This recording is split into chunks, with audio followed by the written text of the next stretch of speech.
Wait a minute, did the CEO for Redfin just predict a real estate market crash? What's going on, everyone? My name is Irvin Pena, but you probably know me as Irv Official. This is a channel dedicated to business, mindset, entrepreneurship, you name it, we talk about it. Yes, you heard that correctly. The CEO for Redfin, which is one of the US's largest real estate brokerages that host their own data, their own research, which we're gonna be taking a look at here shortly, just predicted a real estate market crash and said that Airbnb is in big trouble with how airlines are responding and how the airline business has actually tanked. I actually have the interview where he went on air and he began to speak about new trends that they're seeing, data that they've been able to find that's backing up how larger cities are getting hurt. We're talking about bigger cities like New York, other places in California that are starting to see an influx of people not just wanting to leave, but even how the work environment has changed. And as you've probably seen, Twitter is now allowing their employees to stay at home permanently.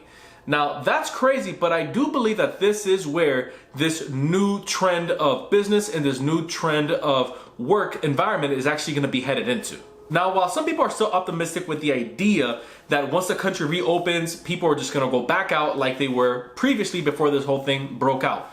But keep in mind, with Georgia reopening, we've only seen a 6% increase in people actually going out to eat at restaurants and people actually going back out to the malls to shop. You're looking at airlines where they're traveling with less than 10% capacity.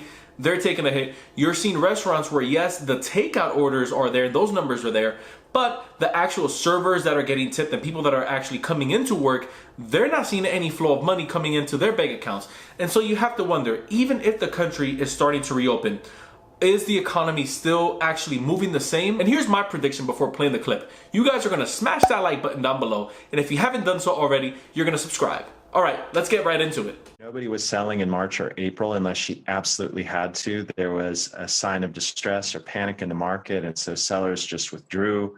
There weren't many foreclosures because we've got so much forbearance in the lending markets. And that just means there was very little inventory. In April, inventory was down 25%, even though demand is nearly at 100%. Let's go ahead and pause right there. And look, I don't want this video to be a stop and go type of video. I do want it to flow, but for the sake of this part right here, I really want you guys to catch what he just said. He mentions forbearance and how that's had impact on inventory and impact on properties selling and not selling. Here's why that part is important. We're not necessarily going to see a foreclosure crisis if that new stimulus proposal passes. Now remember, the stimulus proposal that we're referring to is the HEROES Act, where they are allowing up to 12 months of a forbearance, which is pretty much forgivable, meaning the homeowner would not have to pay the lump sum back once the forbearance lifts, and there's no reporting on the credit, plus that free rent. If you're not aware or if this is all new to you, then I highly recommend for you to check this video out right here, because I break it down from A to Z right off of the bill. And I'll also drop that link down below so that you can pause this video, go check that out, and then swing back. It's important for you to understand that because all of this ties in. And if that piece goes through, then obviously the foreclosure rate on the back end will never take place. But here's one thing to keep in mind. If that doesn't go through, you have states like Florida that have extended their foreclosure notices, meaning someone cannot be evicted from their property during this time. That's important to note, because if this bill doesn't pass and that foreclosure notice just stays intact until June, for Florida, it could be different in your state, you will not see any type of foreclosure increase or any mortgage crisis alerts, possibly until the end of the third quarter or going into the fourth quarter. Okay, let's keep taking a look at what he's saying. In America, most affluent Americans are the ones who own homes. Home ownership rates are down about 10% since the great financial crisis. So we're seeing the people who have money buying houses in force and the inventory just being very low. So there could be another shock to the economy. Everyone's worried that this coronavirus will come back in force. And if that happens, I think it'll really take its toll on the housing market. But for now, buyers are coming out of the woodwork, and sooner or later that will lure sellers into the market just because it's driving prices up. People are gaining confidence that they can put their home on the market. Okay, he said quite a bit there. First, he mentions or he addresses the question about the inventory. Now, if you are aware of the last video that I did talking about how this market is different from the 2008 market, because there was significantly more there was significantly more inventory in the 2008 market than we have now. Right now, nationwide, it is still considered a seller's market. Doesn't matter how you slice it. Overall, it could be different in your marketplace. It could be different in my marketplace. But overall, historically speaking and statistically speaking, there is far less inventory right now than there was in 2008. So that's fact number one, and he mentions it right there. So even if you see a spike in inventory, it's still far less than what we saw in 2008. Second, which is a big address that he does, and that's if the jobs come back, but people still don't feel safe, and there's a second wave, then that's when we can actually see an economic shift in the real estate market. And I've mentioned that in the past as well, where yes, we are expecting a V-shaped type of recovery, but now that people are starting to go back to work and not all jobs are guaranteed, or there's still a reduction of hours because the demand just isn't there, then you can really begin to see a real estate slowdown in terms of how much properties are selling for and how quickly they're coming off the market. There are some markets that are fully dependent off of hospitality and travel. And so California has some of that. New York has some of that, especially parts of Central Florida and even South Florida.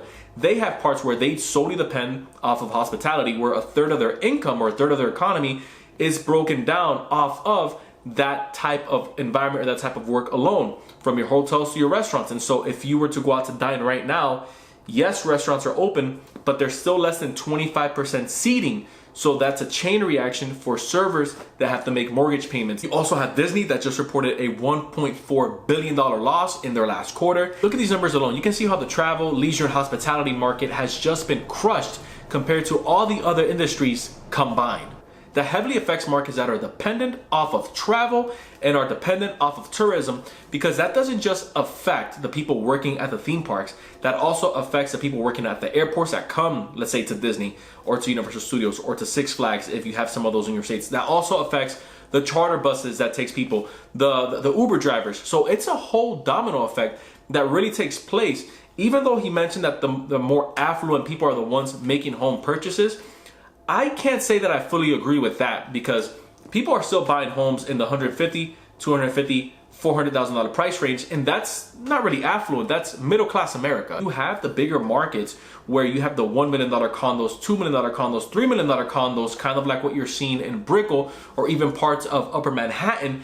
That inventory is not moving at all. In fact, that is the first piece of real estate that gets crushed when there is a downturn, because there's less demand for that and people tend to contract a bit more. Even though there's more money in those higher brackets, remember, the buyer pool is a lot smaller. Now the conversation pivots and he talks about the markets that are actually going to get hurt or affected the most. Let's take a listen. You look around the country, Glenn, and where do you see markets that are going to be in trouble and distressed potentially, and where do you see the opportunity? Yeah, well, I'm worried about the big cities. If you look, Americans who are working from home for the first time, 1 in 4 say they're not going back to the office, and half of those people say they're not going to pay the rent to live in New York, San Francisco, or even Seattle. So we expect there will be something close to an exodus from these really large cities where housing is so expensive to places like Charleston or Madison, Wisconsin, or Boise, Idaho, places where it's just more affordable and you can still walk around town a little bit. That's where the search traffic has already shifted on our website. If you look where people are searching on redfin.com, it is overwhelmingly in small towns. And that's even when the search traffic is coming from the big city. So that's what I'm most worried about. That's good to know if you're in a smaller market. And the reason why I believe, and he's about to allude to it right now, he's about to touch on that, of why some of those bigger cities are being more affected than some of the smaller towns is, look, it's no surprise that this whole pandemic has broken out more in the major cities where the population is a bit more dense than where population is a bit more spread out, like your suburbs. We know that. But the other side of that is, keep in mind, remember what Twitter did, and if you haven't been paying attention to that, they are now allowing their employees to work from home permanently. So that could be the wave of the future. I mean, I can't tell you how many people I've seen that I've even dealt with in the past where they wanted to buy a piece of real estate that was 20, 30 minutes from downtown, because they didn't necessarily want the hustle and bustle of living there. They just wanted to go in, work, and get out. But now that we're seeing more telecommuting going on, meaning people are preferring to stay from home, so they're working remotely, rather than having to go into the office, I can stay from home. He doesn't say this, but I'm gonna add this on. This is my prediction. You're gonna start seeing a shift in home sales, because now that I can, let's say, get a job that is headquarters in San Francisco, but I don't want to pay the San Francisco price tag, but I still wanna stay, let's say, in Boise, Idaho, I can now do that because they are offering some of these remote jobs and I can stay right in my hometown. What does this mean? I don't have to sell my piece of real estate. I can work from home. I don't have to go into this new work environment. I can stay from the comfort of my property, not having to sell it, not having to go through the pains of moving into a new market, getting to know new people. And 9 times out of 10, when you give people the chances of staying where they're at and remaining comfortable, they are going to pick that over having to burden the move. And remember, even if people did decide to go back to work, there are still some people out there that refuse to go back to the work environment if there's no vaccine developed. You've even had some experts say that nothing is going to be normal until a vaccine develops. Assuming that part is true, you're still talking about 12 to 18 months before that vaccine actually gets developed and gets distributed, if people actually choose to take it. Let's take a look at this last piece that I'm gonna play for you, where they talk about the Airbnb and vacation rental space. Let's take a look. You know, another trend that may emerge and may prove to be lasting, Glenn, is that people may not want to travel more in the way that they used to. I mean, right now, the idea of staying at a hotel is not really appealing to me. Are you finding that there's been an uptick in interest in buying vacation homes? No. So if we were to look at the one group of people who are selling in greater numbers, it would be people who have investment properties. So if you are renting out a place on Airbnb, right now it's just costing you so much money. It used to be that you could get somebody to pay your mortgage in the second or third week of every month. But now the challenge is that none of those people are traveling. And so the owners of those properties are listing them in great numbers. And in some ways, you can almost see Airbnb's loss as the gain of some of these iBuyers. Okay, hold that thought. Now watch this. Now you have companies like Airbnb, which is heavy in the vacation home rental type of market, and they just laid off 25% of their company. And the reason why I say that travel is gonna be slow to get back is because you have people like Warren Buffett who sold pretty much all of their airline stocks. If you're in a vacation rental market like Miami, Orlando, New York, places like that where there's heavy flows of traffic of people that are visiting, then you should really be concerned of what's going on. Here's why. The travel has significantly gone down, and that is something that affects a vacation style rental market or rental type of investing, because obviously if there's no one coming in, there's no one to actually rent that property to. And so if you live in an area where there's no way that you can put a long-term tenant in there, then in that case, I would consider possibly getting myself out from under that property and getting my cash out. Look, even if you take a loss on it, it really doesn't come as a surprise. Look at the drop that they had in valuation from 2017 to 2020, which was earlier this year. I mean, that's a huge difference. You have them laying off over 25% of their company. On top of that, people are still unsure of whether they want to travel or not. You had the CEO of Boeing hop on live television and say that there is going to be a major airline that's going to take a fall and that's going to be completely wiped out of business. I mean, that's a bold prediction. And if you ask me, things don't seem to be getting better in that Airbnb space.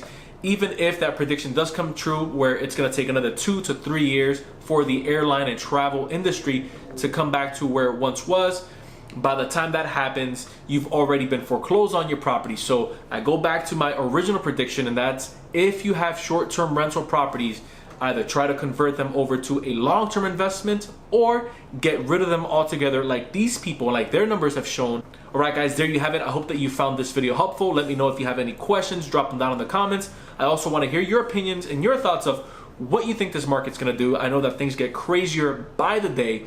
If you haven't done so already, it would mean a lot to me if you smash that like button down below. Hit that little bell up top so you can get notified every time I'm dropping new content just like this each and every single day. And if you haven't done so already, hit that subscribe button. Once again, my name is Irvin Pena, but you probably know me as Irv Official. Until next time, everyone, we'll see ya.